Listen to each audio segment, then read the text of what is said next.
नमस्कार मित्रांनो, आपले स्वागत आहे सिद्धी समर्थ एज्युकेशनच्या परिवारमध्ये.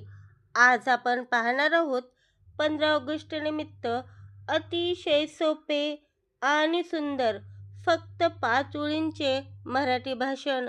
चला तर मग सुरू करूया. सर्वांना माझा नमस्कार. माझे नाव सिद्धी आहे. आज 15 ऑगस्ट म्हणजे आपला स्वातंत्र्य दिन आहे. आपल्या सर्वांना स्वातंत्र्य दिनाच्या हार्दिक शुभेच्छा. 15 ऑगस्ट 1947 रोजी आपला भारत देश स्वतंत्र झाला. हे स्वातंत्र्य मिळवून देण्यासाठी ज्या क्रांतीवीरांनी आपले प्राण पणाला लावले त्या सर्वांना माझे कोटी कोटी प्रणाम. जय हिंद, जय भारत. धन्यवाद.